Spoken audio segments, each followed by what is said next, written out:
satellite session sponsored by OMRON, and it's called the Screening for Hypertension and Atrial Fibrillation, Time to Act Now. My name is Ben Freedman. I'll just introduce the talks. This is the slide of my declarations. You'll notice it includes BMS and Pfizer and OMRON. So what we're going to do today is I will give a brief introduction about why AF is bad when it's combined with hypertension. Then Professor Alta Schutte will be talking about screening for both in one go, a no-brainer. Professor Renate Schnabel will be talking about changing the game for new AF initiatives, and I will come back to you on the pulse wave, a new footprint for AF detection.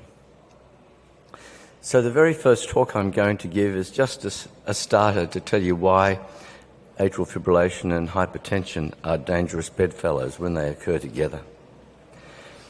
First of all, hypertension is the leading modifiable cause and risk factor for the global vascular disease burden. It's the most important modifiable risk factor for developing atrial fibrillation, and this has been shown in various studies to be likely causal. We need to consider hypertension as not just a comorbidity, but a target for prevention and detection of atrial fibrillation.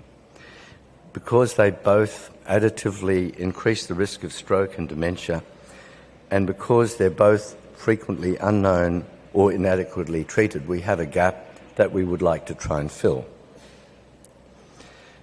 They are two of the most modifiable, important risk factors for stroke, atrial fibrillation and hypertension. Both are common and easy to detect by opportunistic screening. And we can detect both at the same time, as we'll hear. They're easy to treat, effective therapy that reduces stroke.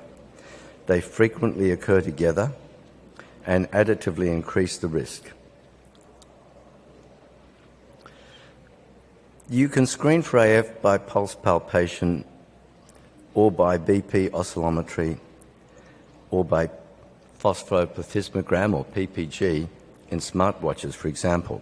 And these mostly detect atrial fibrillation by irregularity. There's the ECG, of course, which is the gold standard, no P waves and irregularity of the R waves. But there are multiple new ways to do this with new devices and new tech, with artificial intelligence, machine learning. The ECG is still required for diagnosis in all of the guidelines, including the most recently. And it needs to be read by a health professional. So if you want to make the definitive diagnosis, you need an ECG. This is how screening used to be done in the days when doctors used to take your pulse and check your blood pressure with a sphygmomanometer, in which case it would have been easy to detect atrial fibrillation because of the irregularity. But asymptomatic AF presentation is a proxy for what you might determine if you screened opportunistically for AF. And a number of registry studies and cohort studies show that it's actually high risk. They show it's the same or worse risk as the symptomatic presentations. This was our own study, and you can see the top line is atrial fibrillation detected incidentally in the absence of symptoms in general practice. And in the red line, you can see here, it also is high risk, but not even as high as the asymptomatic presentation, and the dotted line at the bottom is no AF. In the study in Hong Kong, there was 11,000 patients that were screened opportunistically for atrial fibrillation during an observation by a nurse in the clinic. And we found lots of patients with AF which was clinically known and a large number of AF which was not known And then we looked at what the stroke rate was over the next 2 to 3 years. What we found was that AF was not very well treated. Only 30% or a bit less were treated with oral anticoagulants. And here you see on the left-hand side, in the green, is the stroke rate over about 3 years, 6% over 3 years if you don't treat it, in green. At the bottom, you can see people without AF. However, if you treat the AF, clinically diagnosed or by screening, you can reduce that risk. So the take-home message from this is if you pick it up opportunistically, it's high risk and it behaves in the same way as known AF that's clinically detected. But you can prevent stroke with oral anticoagulants. And opportunistic single-time screening is still recommended for people aged over 65, and they have a 2% stroke rate per year, so we should screen and we should treat. Thanks very much.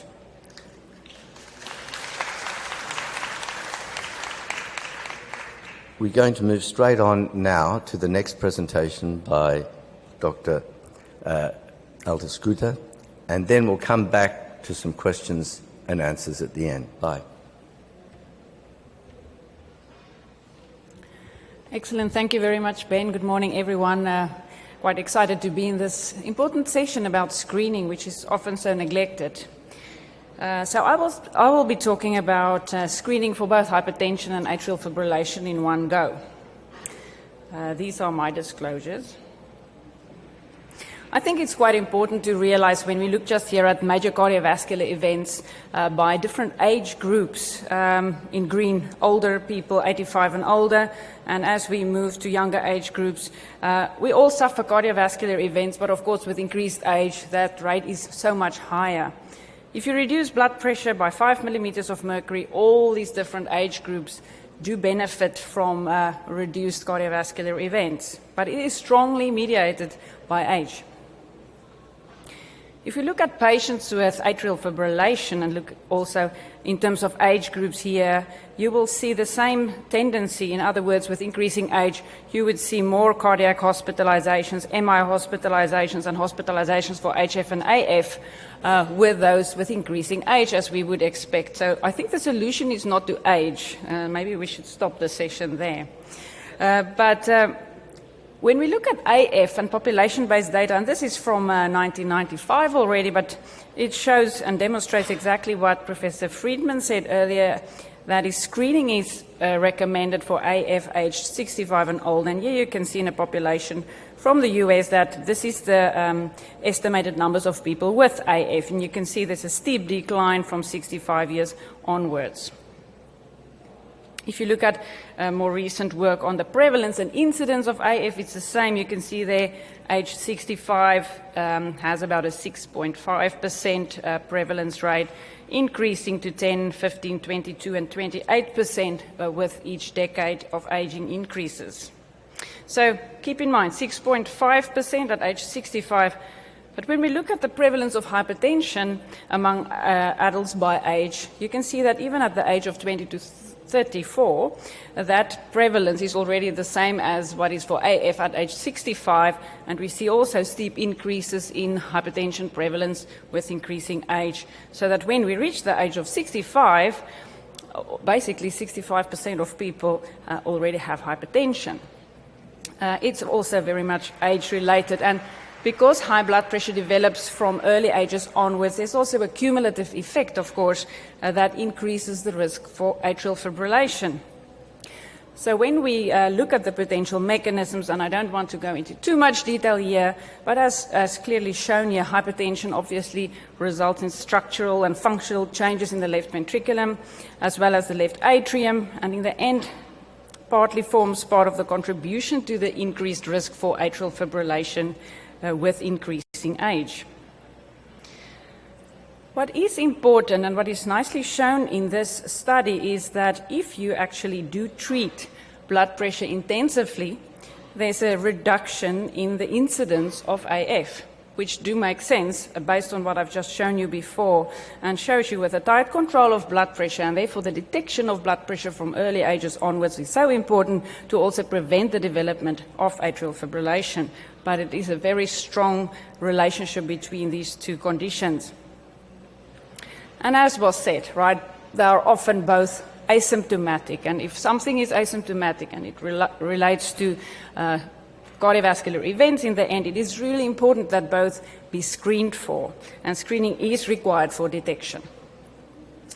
So if we look at screening for hypertension, there's been a very thorough analysis by the US Preventative Services Task Force recently again for is it really cost effective and beneficial to screen for hypertension, because it is such a, it's a tedious job to screen everyone in the clinical practice for hypertension.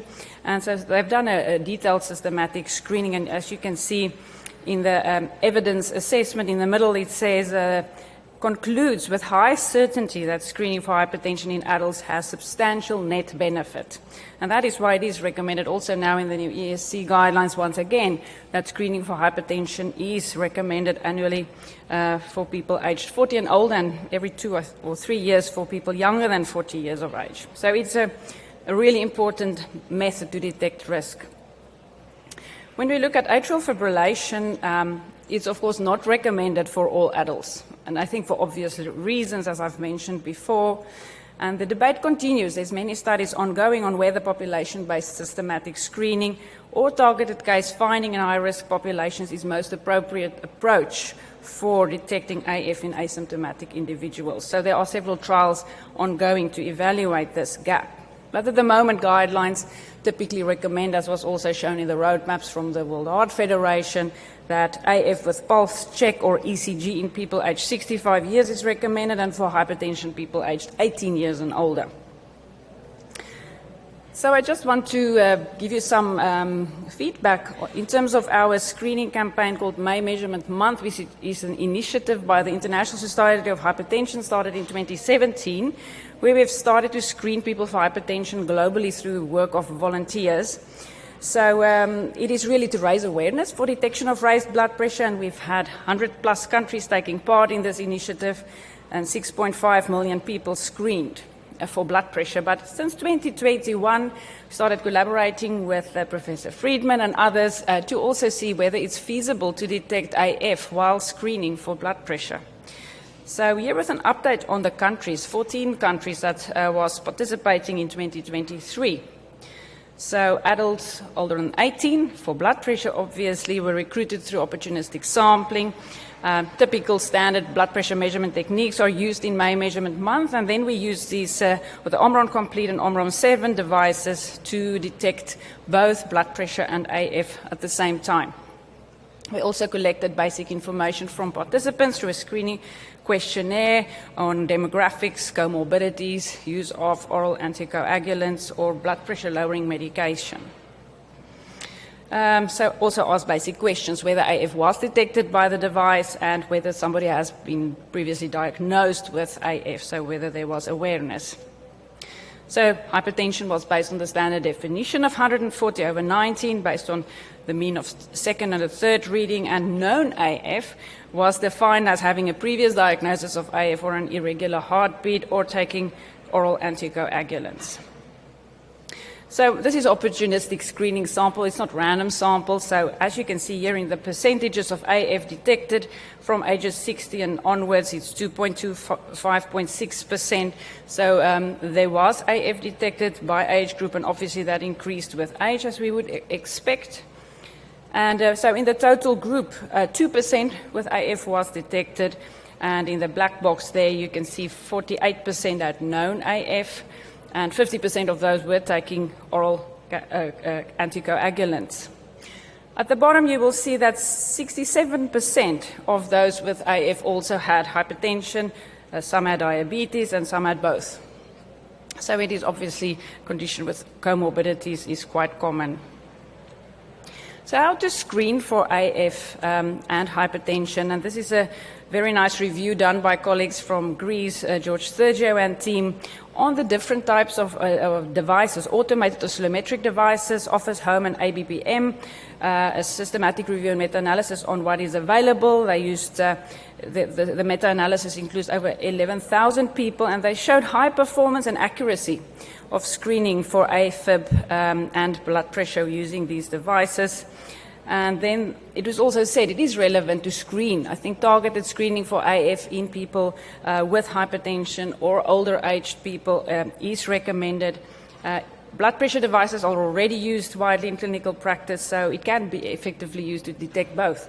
It doesn't take extra time, and it's also low cost.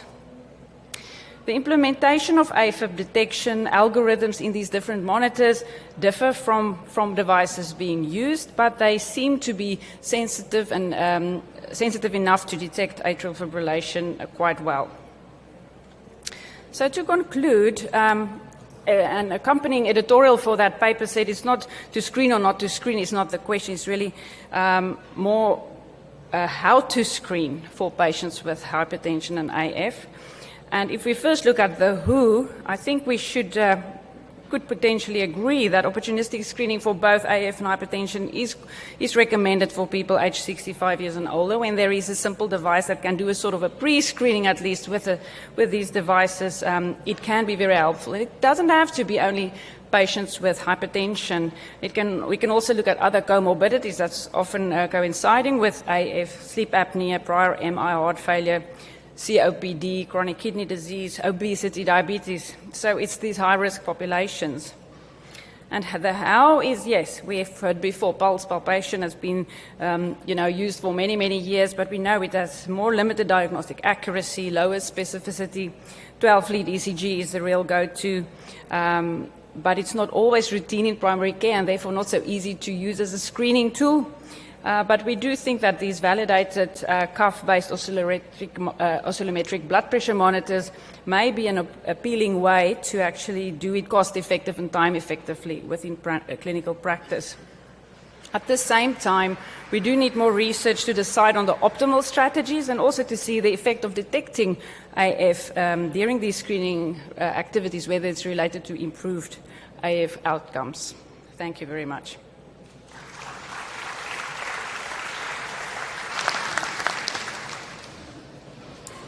Thank you very much, Alta, for really telling us how we have to screen, why we need to look for hypertension even at an early age so we don't develop atrial fibrillation as we get older and many other cardiovascular complications. That's also a no-brainer. And also why we need to look at the older age for atrial fibrillation, which we've shown is definitely a problem. And now it's a no-brainer to do both, particularly as you get older. So thank you very much. The next talk is from another colleague, Dr. Renate Schnabel from Hamburg, who's going to tell us about changing the game and more clever initiatives for AF screening. Thank you, Renate. Dear colleagues, we've learned it's not a question whether we should screen for atrial fibrillation in hypertension. We have learned how we could do this, and I would like to focus a little bit on in whom should we do this. These are my declarations. And if you look at the population, I come from the epidemiology part, you see that there is a huge overlap in population-based cohorts from Europe with those developing atrial fibrillation, incident atrial fibrillation, and elevated blood pressure, hypertension. So, of course, we need, and as early as possible, to address hypertension and elevated blood pressure. We need, at the population level, to decrease blood pressure. On the other hand, we also need to focus on those at high risk for developing atrial fibrillation. And this is probably not the 35-year-old individual, but rather older individuals who will develop atrial fibrillation early on or who may already have intermittent, undiagnosed atrial fibrillation, which poses them at high risk of developing a stroke, heart failure, and other adverse outcomes. And Ben Freedman and group, they have put together data on more than 140,000 individuals from population-based cohorts, and they checked how it looks like if you do a single point screening, single time point screening. You see the older individuals get, the more atrial fibrillation you will identify. And if you look into those individuals aged 65 or older, you will find a 1.4% newly detected atrial fibrillation. And this is quite a bit for a non-invasive, very simple procedure. Okay, so let's look not only a single time point, but looks very intensively. Let's do continuous monitoring in patients at risk of stroke with risk factors such as, in many cases, hypertension in the LOOP study performed in Denmark.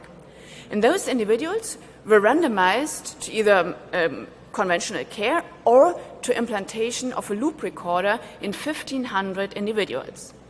And indeed, they found 31, so almost one-third individuals with newly detected atrial fibrillation compared to the conventional care arm, 12%.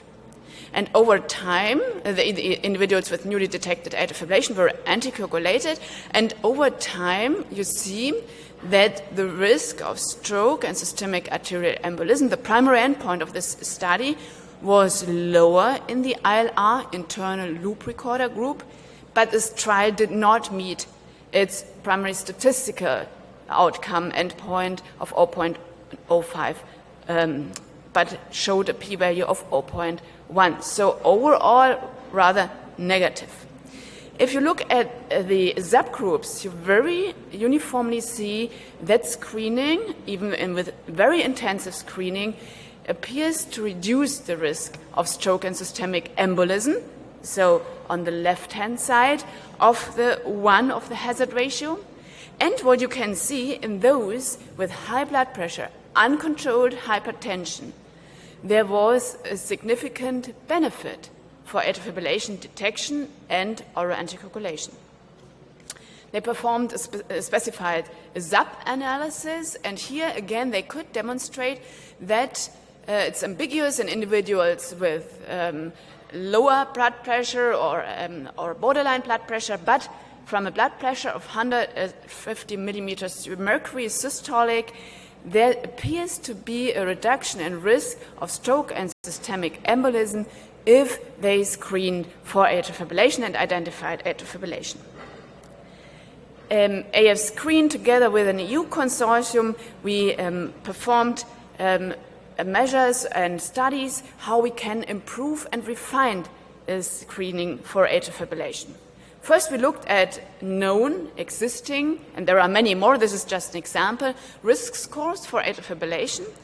And what I've highlighted here is that all of these scores have at least one measure of hypertension, or even several measures such as blood pressure measures or pulse pressure, or more detailed hypertension and blood pressure measures that enter these highly selected risk scores. So a common risk factor for incident atrial fibrillation. And even if you use medical records in over 4 million individuals, if you look across atrial fibrillation screening studies and put together the clinical variables among them to define risk prediction models and create algorithms, you see the blue curve here, the upper curve. You are better if you have more variables in predicting atrial fibrillation risk, but the most important variables always are age and hypertension. When you can use this information and put it into physician software to prompt physicians and healthcare professionals to screen for atrial fibrillation. Another question then is, of course, health economics and acceptability that needs to be addressed.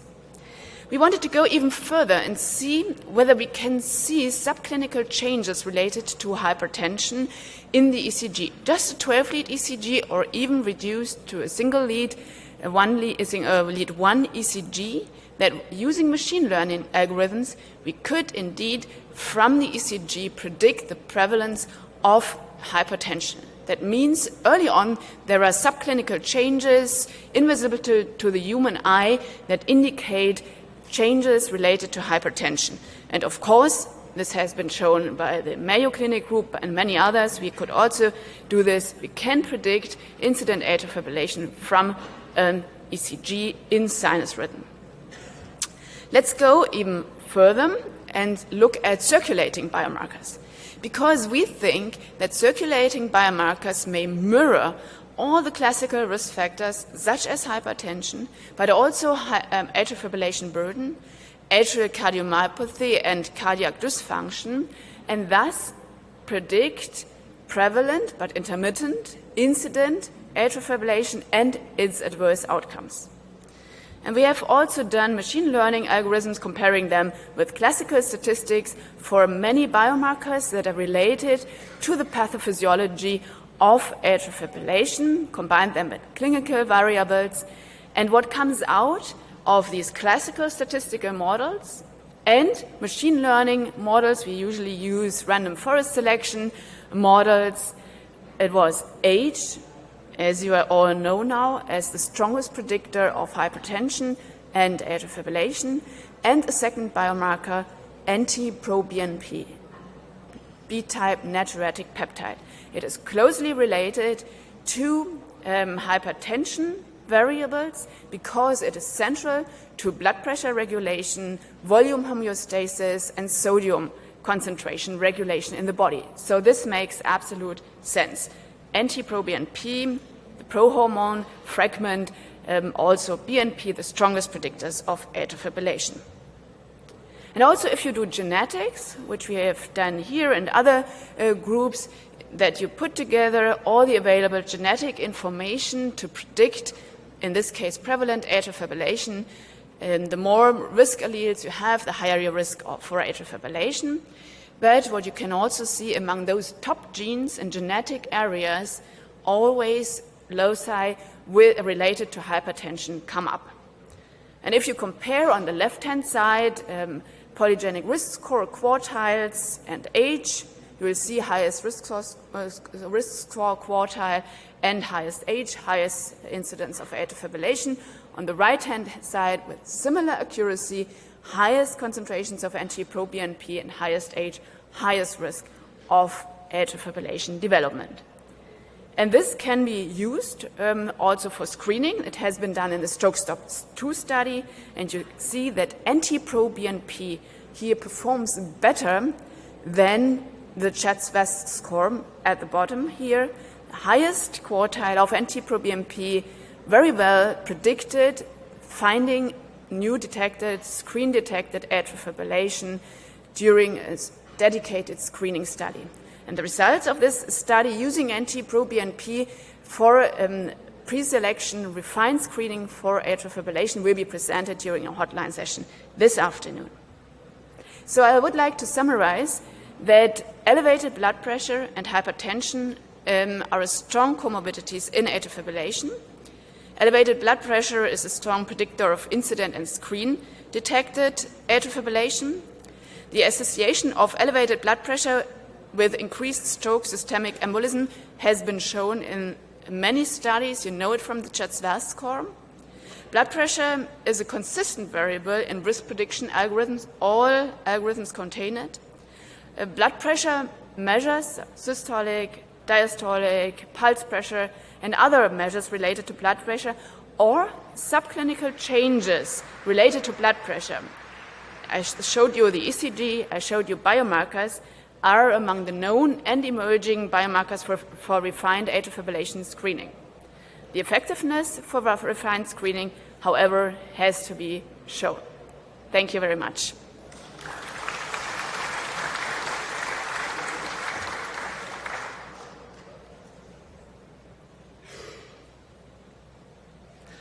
Thank you very much, Renate, for telling us about the other ways we might do it. So we've heard of why we should screen for atrial fibrillation.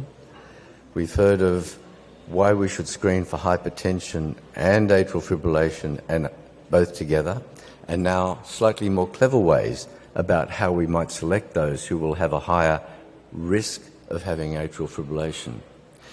And my talk is a brief one to tell you about something that's a bit new, and that's using the pulse wave waveform, a new footprint for atrial fibrillation.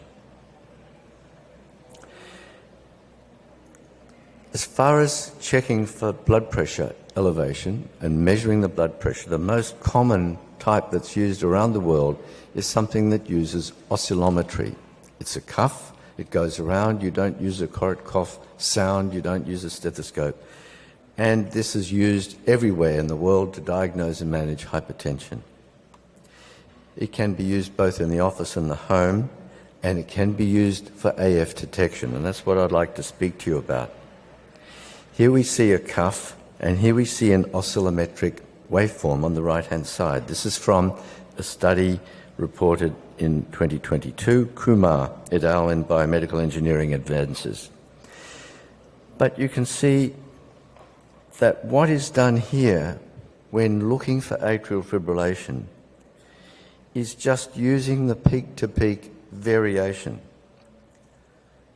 Here you can see, just looking at the peaks of those pulse waveforms, it's called pulse wave difference, the sort of peak-to-peak interval.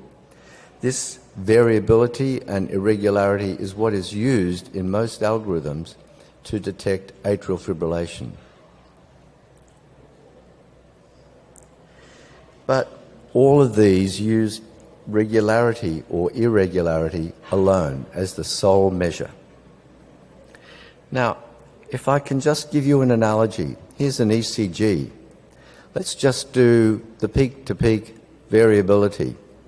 And you can see then, we can see if it's irregular or not. But do you think this is clever? Do you want to throw away the P waves? Do you want to throw away the QRS morphology?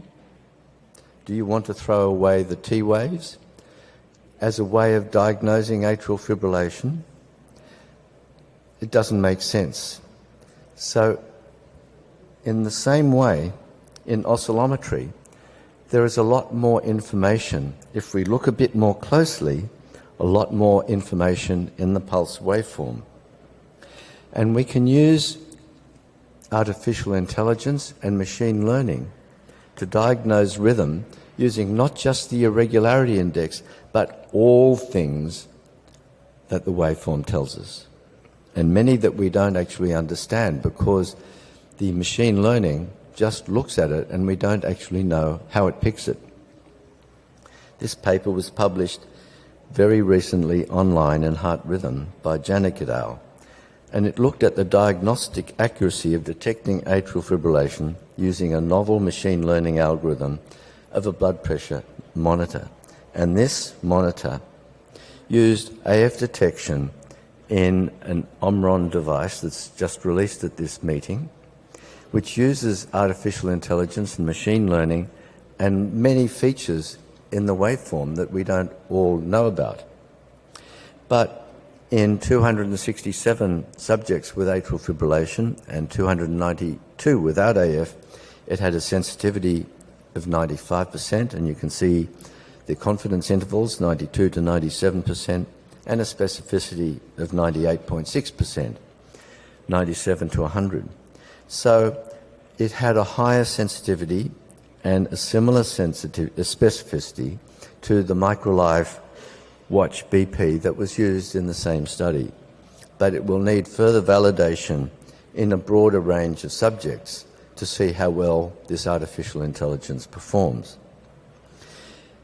So the ECG we know is still required for AF diagnosis, either through pulse, PPG or BP oscillometry. It's not quite sufficient to make a confident diagnosis. And this is true in the guidelines of the ESC 2020 and 2024, the Asian Pacific Heart Rhythm Guidance in 2021, and the American Heart Association American College Guideline in 2023, all require an ECG to be read by a health professional with expertise in ECG rhythm interpretation. So my conclusions and the conclusions of my colleagues that screening for diagnosis and detection of AF and hypertension, no question, about the need for BP screening and control. No question, there's a bad combination if we have it with atrial fibrillation and hypertension. Single-time screening will define people with atrial fibrillation at high stroke risk. Very similar, no different to people with clinically diagnosed atrial fibrillation, and for that reason we should look for both. We can screen for AF, it can be done simultaneously. We've heard from Alta Schutte that this is a no-brainer. I completely agree. We can do it smarter. We've heard from Renate Schnabel that it is possible to make a higher risk group if we can do that. But we can use consumer health professional blood pressure devices, BP monitors with the AI inbuilt, and using more clever ways of looking at the pulse waveform to make a more accurate diagnosis to improve the performance. ECG will still be needed for the AF diagnosis, and that can be done with a 30-second handheld rhythm strip or a 12-lead ECG and someone who knows how to read ECGs. But I put it to you that we've got the evidence, we know they're bad together, we know it's easy to do, let's get ahead and do it. Time to act now. Thank you very much, ladies and gentlemen.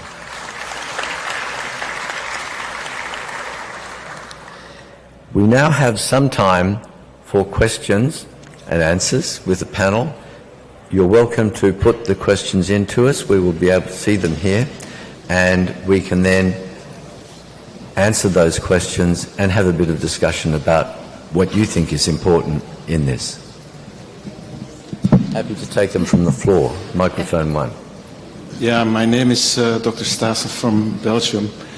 My question is whether there are any formal cost-effectiveness analyses done or published showing that because you have to convince policymakers and insurers, the only way to do that is to publish a very good cost-effectiveness analysis.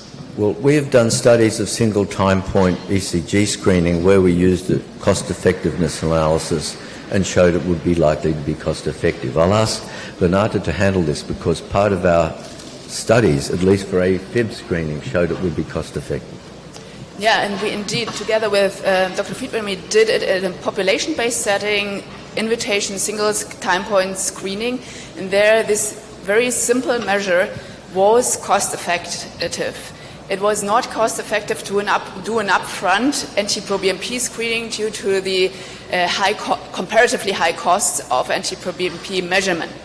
But what has been shown, this is observational data, but what has been shown in the randomized trial of a stroke stop study of a population-based systematic screening in individuals 75 years and older, they could, in a formal and hard outcomes-based health economics analysis, demonstrate that there is a benefit, a cost benefit at 3 years after screening. Okay, thank you.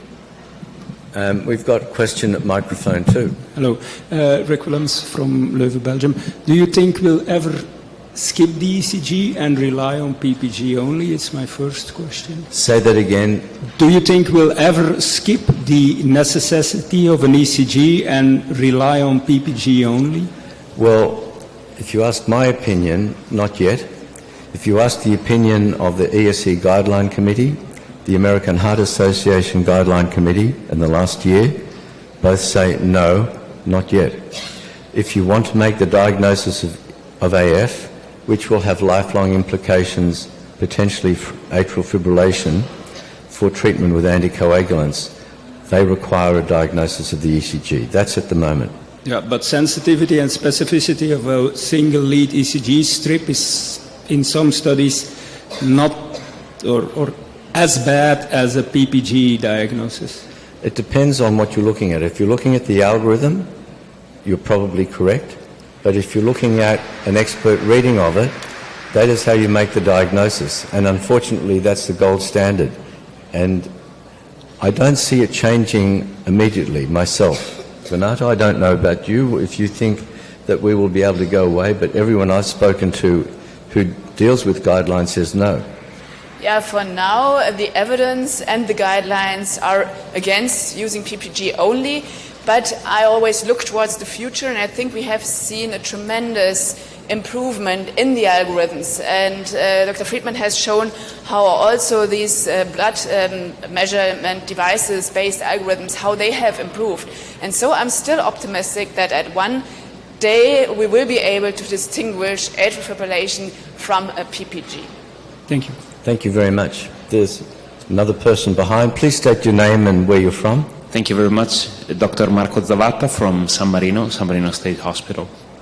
In our small country, we had an experience of opportunistic screening for atrial fibrillation during a screening for blood pressure being performed by a charitable organization.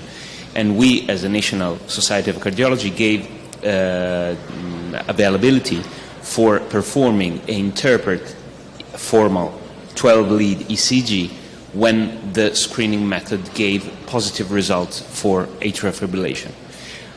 We had to stop this experience because of the number of false positive and the workload in terms of interrupting our activity to perform ECG in patients screened, especially during holidays and weekends. We were constantly interrupted by people who didn't know what to do with the positive response of the screener for AFib. And we had 0 newly diagnosed cases of atrial fibrillation. I think this was a device problem, but this has to be solved because otherwise for small organization it would be very useful, but it's impossible to perform. Thank you. I think you've brought a real important point. When we're doing population screening, specificity is crucial, and it depends on the population. If you are younger, you'll have more false positives. Also, handheld ECGs are much more transmissible, quicker and easier to do, and would be one way of getting around the problem of a 12-lead ECG for diagnosis. But doing this in the community is a problem if you don't have a pathway to action, both to treat the high blood pressure if you find it and to treat the AF if you find it. So just looking for it creates more work sometimes, but also you need a pathway. I think, Alta, you would agree with that. Yes, I fully agree with that. And what is quite interesting with your study is that's exactly what we want to avoid with the screening, right? You want to have a relatively good screening approach with an easy, two-in-one device with enough sensitivity and specificity so that at least a large proportion can be confirmed with ECG. So it probably depends on the devices, and as has been mentioned, the devices' quality are improving. So I don't think you should stop yet. I think we should go again and get a better device next time. We won't stop. Right. We'll take your question in a moment. There's one that's come through for a little while. Please state the microphone. We'll take your question, and we'll take one from the audience on So there's also questions from the online audience. The first one from Julian Lugo Peña. What is the best screening tool in daily practice? 12-lead ECG and 24-hour Holter, or both are not sensitive enough? That's a very good question, and for screening we have to be very effective and efficient. And we've just learned that the right device, the right algorithms, and the right method to screen is. And for now we have these very nice data. If we want to do a systematic screening in the community, as I understand it from this, is that we could do an intermittent screening. We don't need to have a Holter, but a handheld device, single-lead device is sufficient. If you want to do an opportunistic screening in clinical practice for hypertension and atrial fibrillation, you should probably use the devices that you are familiar with and have in your practice, and the usual 12-lead ECG is completely sufficient. And for opportunistic screening, it would be a single time point screening. You can in practice also do a single lead ECG, which is easier and is much faster to be done, but not all practices currently have this. Yes, sir. And the question that was raised about paroxysmal AF, which you may miss, there's still debate, an open debate about how intensively we should look and whether that's worth doing for picking up the paroxysmal AF. So I won't enter into that at this moment. We're looking more for AF that you could find on a single time measurement. Please, number 2. Neil Herity from Belfast. I want to go back to the clinical trial evidence that screening for either atrial fibrillation or hypertension improves clinical outcomes. So we saw one clinical trial presented today. That was the LOOP study, which showed no benefit. And there were 2 contradictory trials about opportunistic detection of atrial high rate episodes in people with pacemakers, which were contradictory. So at the moment, as I read it, there is no evidence that screening for atrial fibrillation improves clinical outcomes. But the other thing is, I didn't see any clinical trials presented today answering the same question about hypertension. So have there actually been clinical trials where one population is randomized to hypertension screening, another to no hypertension screening, and clinical outcomes followed up? I'll get Alta Schutte to address your second question. I take issue with your first comments, and that is that the Artesia study showed a benefit, and in meta-analysis of both Artesia and NOAA for device-detected atrial fibrillation, there was a benefit that was significant. In a conventional study-level meta-analysis of both loop and stroke stop study, it just reached significance. But I agree, it's a little bit harder for those studies. In single-time screening studies, there has been no proper randomized trial that was powered to look at stroke. The thing is that if you look at single-time screening, you need to know that the US PSTF, the United States Prevention Task Force, do not call this screening. They call it case detection or good practice. They don't regard it as screening. But if you look at the stroke rates of those people when untreated, it's identical to those with known AF. So if you are detecting cases by opportunistic screening, it might be called opportunistic case finding, then it's just good clinical practice to treat them. Alta, would you like to take the question about trials for BP? Yes, thank you. I think that's a really important question that we always ask ourselves when you do these massive screening campaigns for blood pressure as well. And for us also the key is to make sure that there's a pathway to care, that when somebody is detected that something actually is done in terms of their blood pressure. We know that blood pressure reduction is strongly related to outcome in many trials, so it's about detecting them and getting them into that care pathway. But there's been a study done in China in terms of screening that have shown that when detected and also when ensuring that they enter the care pathway afterwards, that it did reduce blood pressure significantly 2 years later. So, yeah, it's a big challenge actually to collect that type of data and to follow people that were screened in general, but it's truly important question. So thank you very much for that question. I think we've run out of time. Yeah, there are many more questions online, but I think we do not have much more time. Maybe it can bring up one other question, which also is relevant. How long do we need atrial fibrillation to define risk for treating with anticoagulation?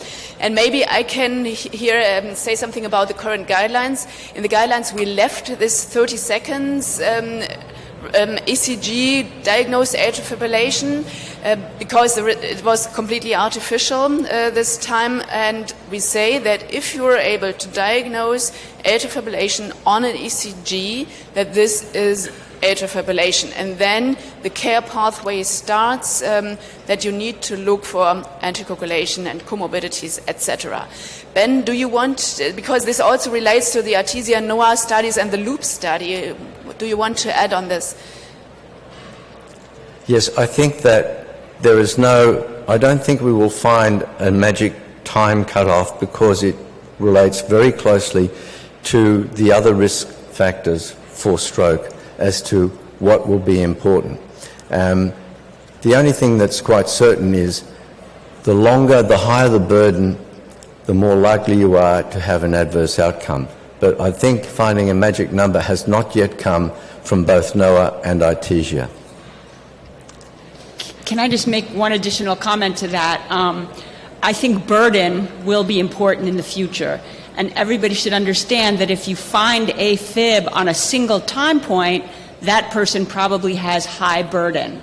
And if you find AFib in device-detected AFib where it's there 24/7 and it's a little bit, they probably have a very low burden.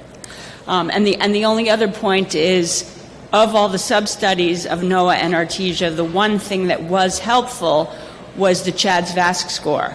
If you have a CHADS-VASc of 5 or more, there was a more significant benefit of anticoagulation. And if the CHADS-VASc was 3 or less, you really don't have any benefit. So I think clinically that helps us a little bit. Yes, there is a big overlap, and you need to take the age and the risk factors into consideration at the same time as the duration and the burden of AF. But I think there is a signal there. We'll hear more about that at this meeting with more sub-studies of both NOAA and Artesia. And I'd like to thank the sponsors for organising this meeting. I'd like to thank my colleagues, Renate Schnabel and Alta Schutte, for an enlivening debate and discussion with the audience and with those people online. And thank you very much for your attendance.